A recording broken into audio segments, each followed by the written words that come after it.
તો આગળ વધીએ અને આજના દિવસે હવે જે કાઉન્ટરની અંદર તમને પરિણામની થોડીક નેગેટિવ ઇમ્પેક્ટ આવી રહી છે એની વાત કરીએ તો ટ્રેન્ડની વાત કરીએ. હવે જો અહીંયા પરિણામો કમ્પેરેટિવલી તમને વધતા જોવા મળ્યા છે, પરંતુ જે ગ્રોથ છે એ ગ્રોથ અહીંયાથી ખાસ કરીને ધીમો પડ્યો છે.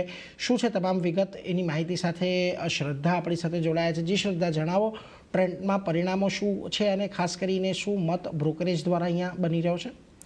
જી, ટ્રેન્ડની વાત કરીએ, Q2ના પરિણામ આવતા જોવા મળ્યા છે. નેટ પ્રોફિટમાં 11% વધારો જોવા મળી રહ્યો છે. આવકની વાત કરીએ તો અહીંયા પણ 16%ની અપસાઇડ દેખાઈ રહી છે. 4,817 કરોડ પર રેવન્યુ બુક થયા છે. એબિટાની વાત કરીએ તો અહીંયા પણ 26%થી વધુનો વધારો થતો જોવા મળ્યો છે.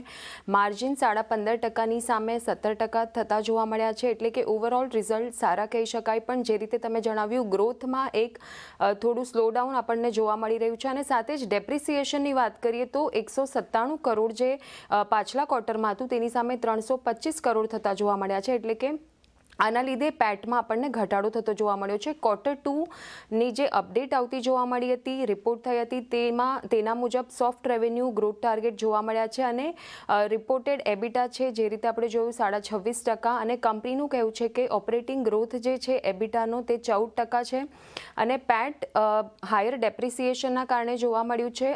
પેટમાં જે ઘટાડો જે જોવા મળ્યો છે. અને કંપનીનું કહેવું છે કે કન્ઝ્યુમર સેન્ટિમેન્ટ બીજા ક્વાર્ટરમાં રિલેટિવલી મ્યુટેડ જોવા મળ્યું છે. અને Q2માં સ્ટોર એક્સપાન્શનની વાત કરીએ તો ખાસ કરીને વેસ્ટ સાઇડમાં સ્ટોર કંપનીએ 90 સ્ટોર નવા ખોલ્યા, 19 સ્ટોર તેઓએ નવા ખોલ્યા છે અને 6 સ્ટોરને બંધ કર્યા છે.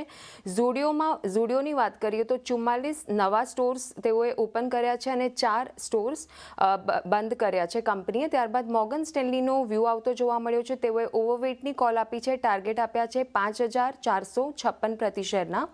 જેફરીઝનો પણ રિપોર્ટ આવતો જોવા મળ્યો છે. હોલ્ડની કોલ આપી છે અને ટાર્ગેટ પ્રાઇસ તેઓએ કટ કરીને 5,000 પ્રતિ શેરના કર્યા છે. શેર આપણને અત્યારે 6%થી વધુનો ઘટાડો બતાવી રહ્યો છે.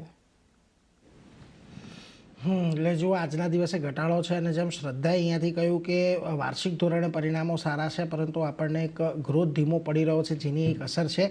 આભાર શ્રદ્ધા, અમારી સાથે જોડાઈને આ સમગ્ર વિગત આપવા માટે. તો જુઓ